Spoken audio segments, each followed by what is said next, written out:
O Rodrigo Cerqueira, do Grupo Globo. Exatamente um ano você fazia sua estreia aqui no Maracanã como técnico do time profissional do Flamengo, com uma vitória sobre o Corinthians na semifinal da Copa do Brasil. E desde então foram alguns títulos, muitas coisas aconteceram, né, muitas vitórias, momentos importantes. E hoje o time saiu com empate. Fica um gostinho de frustração para você por esse tropeço e esse um ano que você vem completando pelo Flamengo. O que também você pode fazer essa análise de tudo que passou até agora? Obrigado. Bom, verdade, um ano hoje, né, sensações incríveis naquele primeiro jogo. Desde então, só cada vez mais e mais emoções, sensações diferentes, experiências, e venho melhorando, venho aprendendo muito, estudando muito para continuar evoluindo, porque não paramos de aprender nesse trabalho aqui. Todo dia é uma experiência nova e estou muito feliz. Já falei em outras ocasiões aonde eu estou. Estou muito feliz de estar liderando esse grupo de jogadores e acho que foi um prêmio viver um jogo desse nível hoje do banco de reservas ali. Foi um jogo altamente tático, muito estudado pelas duas partes. Foi um jogo muito intenso, mas uma intensidade europeia e difícil quando é primeiro contra segundo até então. É claro, sempre é altíssimo nível e a balança sempre pode pender para qualquer um dos lados. Aqui. Boa noite, Felipe. Antes de fazer a pergunta, eu queria entregar para você um presente do Coluna do Fla por essa marca de um ano à frente do Flamengo. É uma marca difícil, né? Tanto que a última vez que aconteceu foi em 2020, né? E agora a pergunta aproveitando essa deixa de um ano à frente do Flamengo, trabalhar no Flamengo é complicado, ser técnico do Flamengo é complicado, a pressão ela é muito grande. E eu gostaria de saber quais foram os principais desafios que você vem encarando, que você está encarando à frente do Flamengo nesse um ano de clube. Primeiro, obrigado pelo presente. Eu vou usar, prometo que eu vou usar amanhã para ir para trabalhar. Desculpa. Aqui, ó, camiseta. Obrigado, tá. Muito obrigado. Os desafios são diários. Todo dia se apresentam novos desafios, novas decisões que tomar, situações que resolver de formas diferentes, situações tanto físicas, emocionais. Então, é um trabalho onde eu ainda estou me conhecendo muito.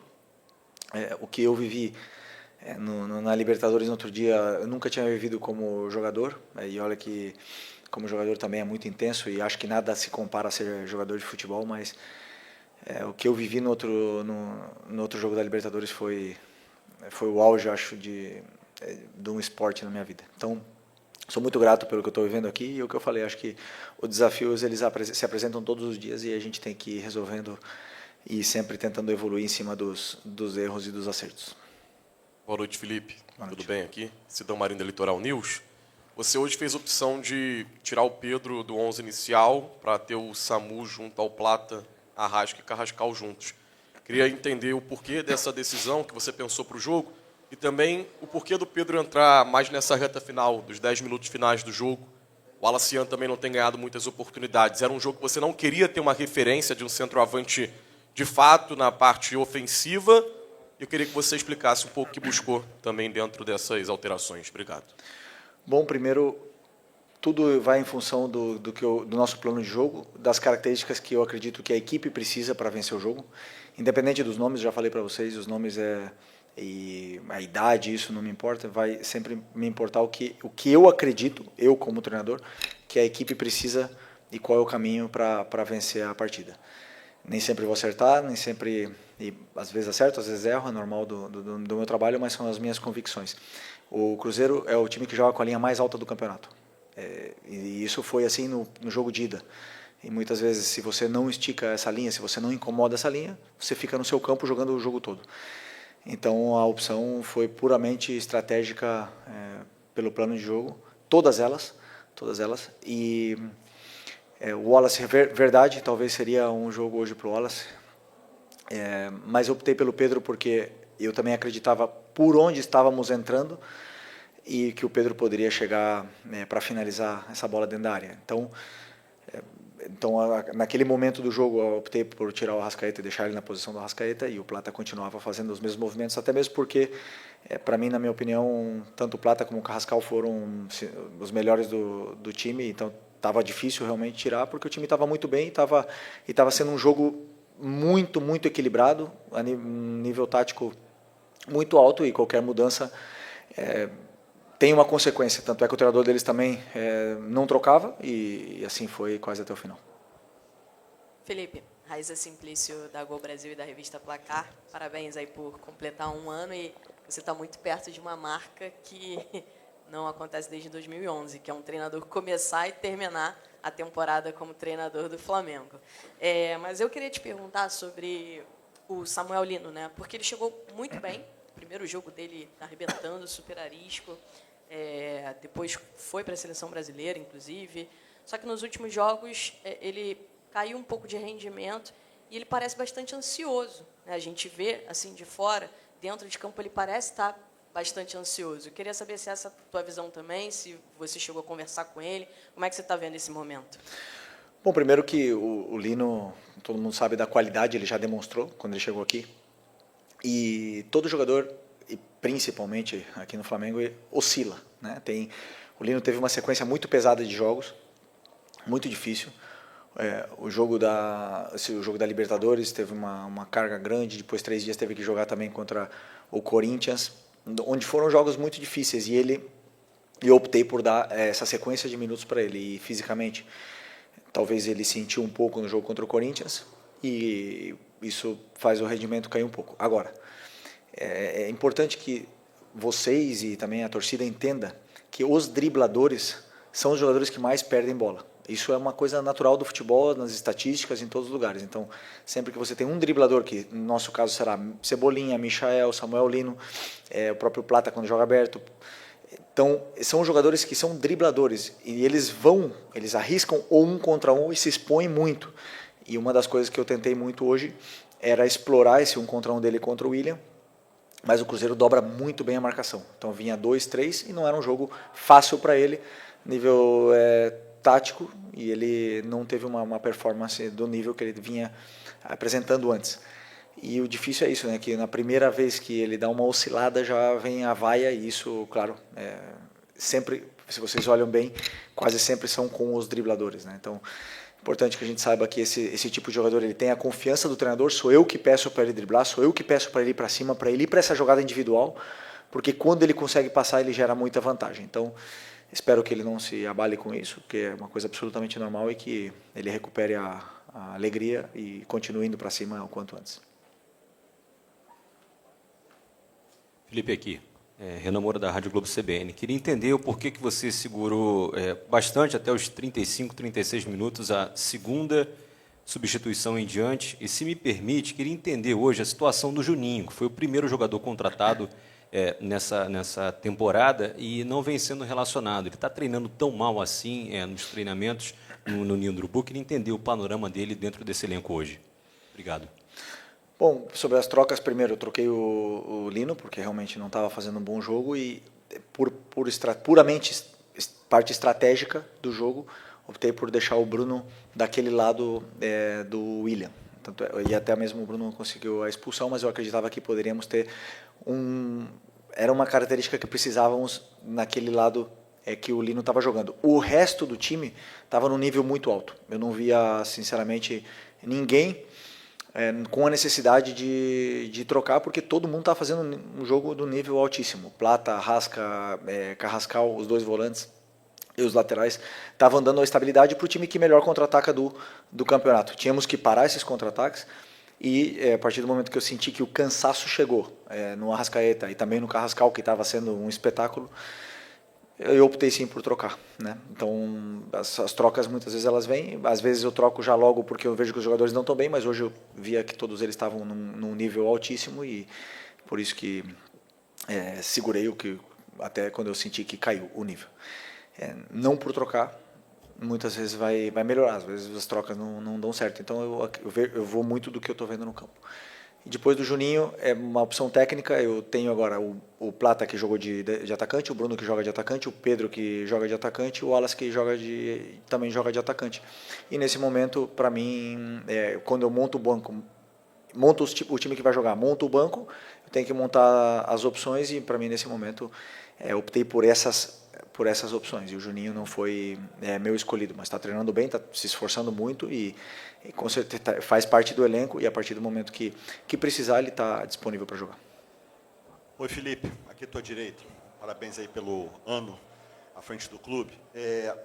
Queria que você fizesse uma análise, depois do resultado de hoje, de como está o campeonato na tua cabeça, olhando para a tabela do campeonato.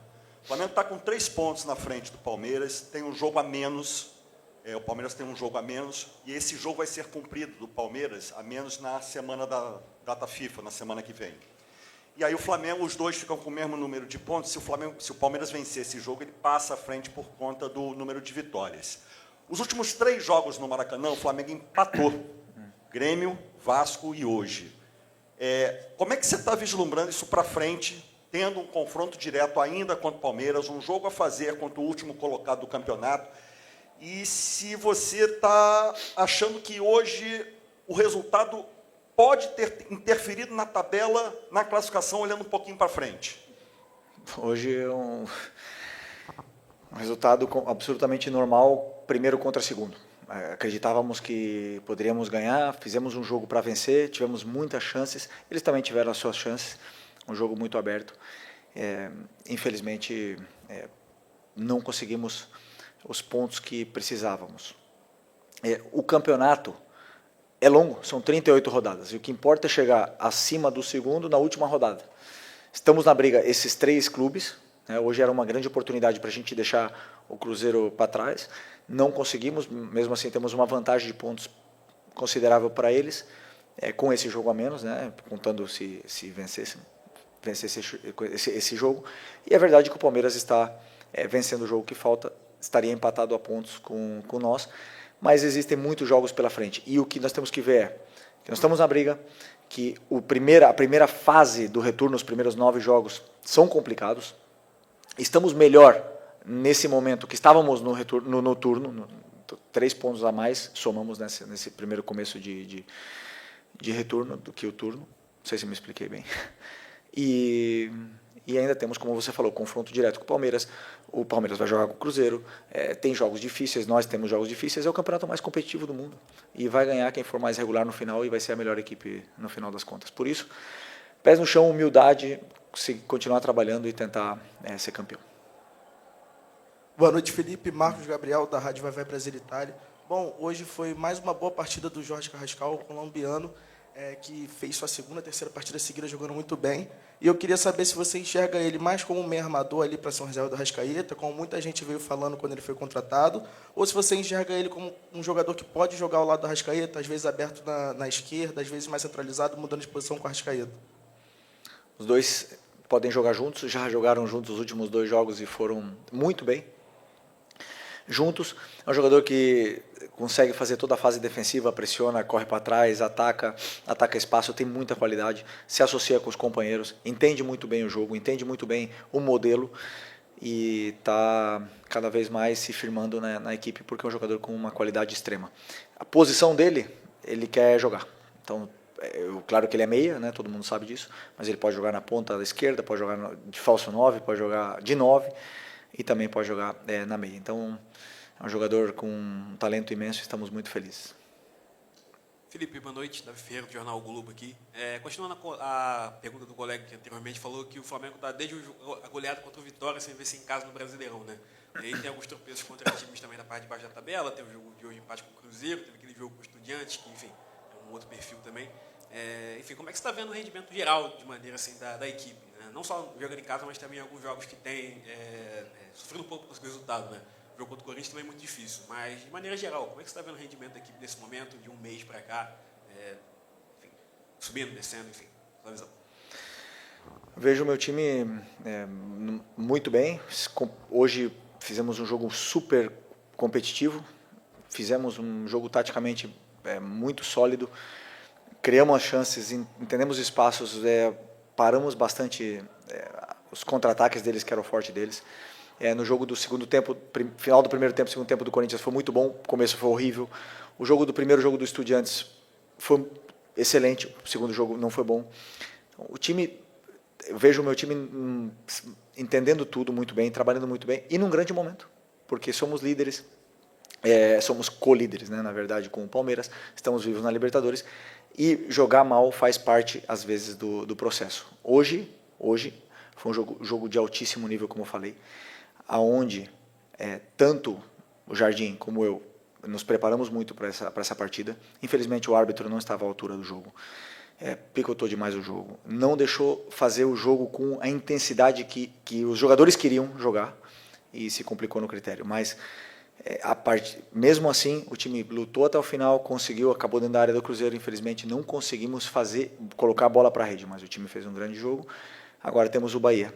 Continuar na mesma forma e tentar vencer para continuar lutando pelo título. Felipe, aqui, boa noite. Você falou aí sobre o Bahia. Domingo o Flamengo vai enfrentar o Bahia na Fonte Nova. E além do adversário, um adversário muito bem treinado pelo Rogério, que costuma emplacar uma dificuldade muito grande lá dentro, tem a questão do gramado, né? No último final de semana, o próprio Rogério falou que a maneira que está o gramado da Fonte Nova dificulta o jogo do Bahia, que sai jogando, que sai tocando, que sai criando lá de trás, muito semelhante ao estilo de jogo que você tem aqui no Flamengo.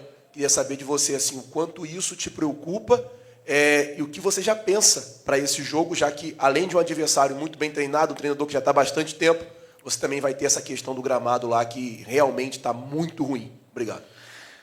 Eu acredito que, não sei se nesse tempo que tiveram do último jogo até agora vai melhorar um pouco, né? Não sei, mas como ele mesmo falou na coletiva, prejudica o Bahia também, prejudicam os dois. Mas estamos aí acostumados a jogar em vários tipos de gramados diferentes, em grama sintética, e jogamos em vários jogos diferentes, com bolas diferentes, então os jogadores estão adaptados e preparados para poder enfrentar o Bahia, mesmo com gramado ruim, e tentar vencer. Obviamente que se está realmente péssimo, gerará adaptações dentro do que é o jogo, mas eu acredito que os jogadores vão se adaptar rápido. Felipe, boa noite. Natália Brasil, Damas do Esporte. O Flamengo tem números irretocáveis, parabéns por esse um ano, pelo seu aproveitamento, mas em alguns jogos, e hoje eu tive essa percepção também, fica a sensação que tem uma dificuldade na finalização. Parece que, às vezes, o time não chuta tanto quanto poderia chutar, não aproveita as oportunidades de finalizar. Eu queria saber se você também tem essa visão em alguns momentos, se é pauta sua dentro dos treinamentos, e aí queria te ouvir, realmente. Esse debate estou escutando aqui desde o começo do meu trabalho, e desde o começo desse ano escuto a mesma coisa, que o time chuta pouco, né, às vezes. Quando o Luiz Araújo está no campo, ele chuta. É um jogador que tem esse perfil de chutar mais. Quando o Gerson estava aqui, não chutava. Outros jogadores chutam mais. Então, existem jogadores que têm mais facilidade em finalizar a jogada, outros menos. E eu quero que chutem, claro que sim. Peço para eles chutarem, peço para finalizarem a jogada, mas a decisão dentro do campo é do jogador. E eles sempre tentam tomar a melhor decisão para ajudar a equipe. O torcedor muitas vezes quer que chuta mais, vocês querem que chuta mais, mas é o jogador que decide dentro do campo. Felipe, aqui, Rock Hudson, canal do Rock Hudson. Você falou sobre a importância do Carrascal, que ele fez um jogo muito, muito bom. Já o quarto jogo consecutivo que ele entra bem, ou vem bem de titular. Para o torcedor entender melhor, qual é o diferencial de Jorge Carrascal hoje que faz ele poder estar jogando nessa ponta direita ali, né, meia ponta direita, e por que ele é tão diferente para o futebol brasileiro? Porque tem uma qualidade, ele gera vantagem pela qualidade que ele tem, simplesmente porque o jogador pressionado tem um domínio orientado esplêndido, consegue tirar os marcadores da frente, é um jogador habilidoso, um jogador que vê o jogo de uma forma diferente, vê os passes, vê uma jogada na frente, além de tudo chega na área, finaliza bem, consegue dar assistência, e o principal para mim, que é o sacrifício pela equipe, se sacrifica o tempo todo pela equipe, então isso aí faz ele se credenciar para estar sempre no 11 titular. Felipe, tudo bem? Boa noite. Gabriel Orfa, canal Paparazzo Rubro Negro e Revista Placar. Felipe, quero tocar mais uma vez no assunto que você já falou que não gosta de falar, mas agora há pouco você comentou que o árbitro não estava à altura do jogo. Talvez até picotando demais a partida, pode até ser uma característica do árbitro, mas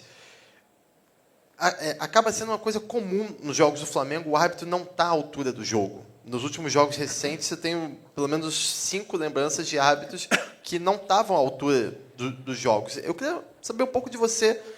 O que pode ser feito? Eu sei que, claro, não é a sua função, a sua função é comandar a equipe do Flamengo, mas na sua visão como ex-jogador, passagem pela Europa, o que pode ser feito para tentar melhorar a arbitragem, não só no Brasil, mas no futebol sul-americano no geral? Obrigado. Bom, sempre que o treinador, que eu como treinador sentei pela primeira vez nessa cadeira aqui, sempre optei por não falar dos árbitros, né? É difícil, sinceramente é difícil. Porque você tem sentimentos na beira do campo. Você está vendo o árbitro apitar. Quando saiu o nome dele, já sabíamos que ia ser complicado.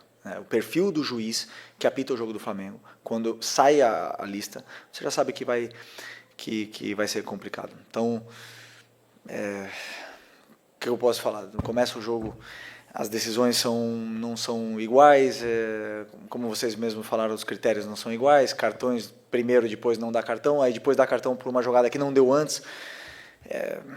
Não sei se nervoso, não sei se estava com medo de apitar, mas realmente essas coisas transmitem aos jogadores, deixa o jogo lento, deixa o jogo chato, ruim para o telespectador. E eu acho que a nossa referência, como você falou, para melhorar, é a Premier League. Temos que olhar os árbitros da Premier League sempre, o jeito que eles fazem, e temos árbitros bons no Brasil, o jeito que eles apitam lá, tentar copiar o máximo possível dos melhores. Eu faço isso como treinador, eu copio dos melhores e é o único jeito de melhorar. Mas vocês sabem bem que o quanto nos prejudica um juiz que picota o jogo. Obrigado, pessoal. Obrigado, boa noite, pessoal. Tchau.